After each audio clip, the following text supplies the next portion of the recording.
I'm Dr. Dave Janda. Welcome back to Operation Freedom Briefings. The goal of these briefings and my weekly radio show, Operation Freedom, is to provide you information the bought-off, lamestream, fake media will never provide. You can get more of our information at davejanda.com. The topic of today's presentation is that the globalists need conflict in the worst way in order to cover up for the financial meltdown that's occurring behind the curtain. Now, many folks say, hey, my 401k is fine, my IRA is great, the stock market's hitting new highs, the stock, Amazon, Google, they're all going up in price. What are you talking about? Look behind the curtain. Just look at the latest employment numbers. 195,000 jobs were predicted to be created in the month of March.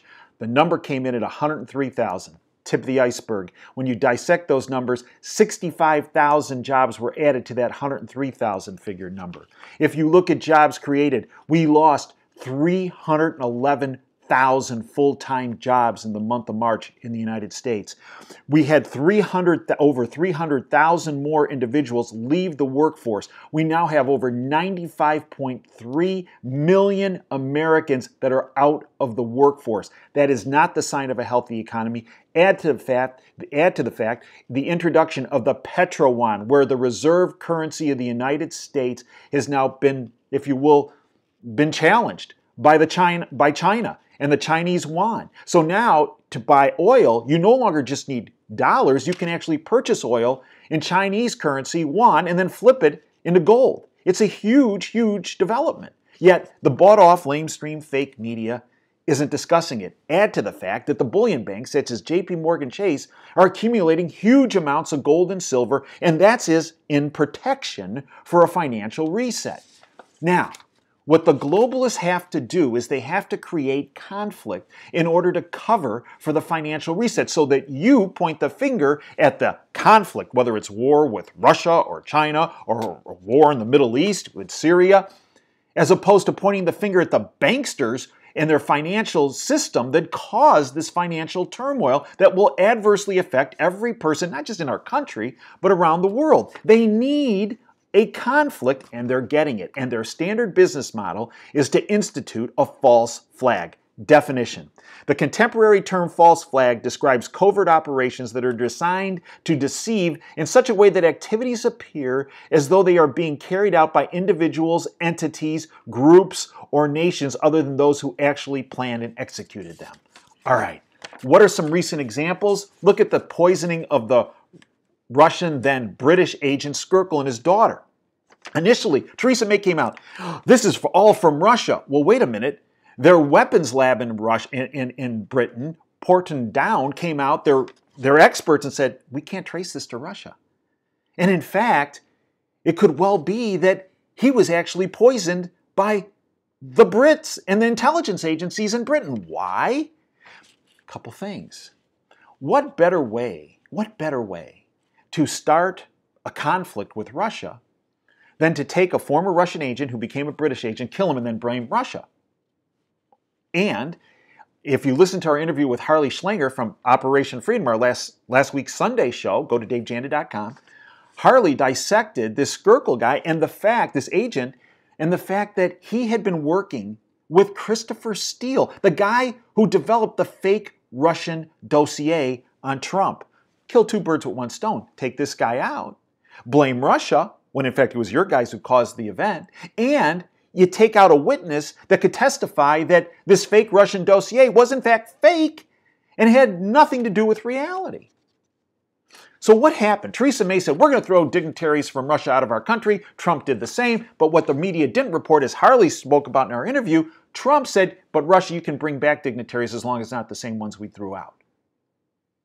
The mainstream bought-off fake media in the United States never reported that fact. It's a very important fact. But what else happened? Well, we had these dignitaries being thrown out, and then Trump came out and said, by the way, Syria's going well. We've accomplished what we need. We're pulling Americans out. Now, when that happened, some folks stepped up and said, look out, there might be a false flag over there. I mean, the last time something like this happened, a false flag, a false attack, a chemical attack was generated and blamed on Syria. Well, what happened? Trump announced that we were leaving Syria because, let's face it, another false flag chemical attack that's blamed on Syria would mean that America would have to stay. Just what the globalists want, more conflict. What happened?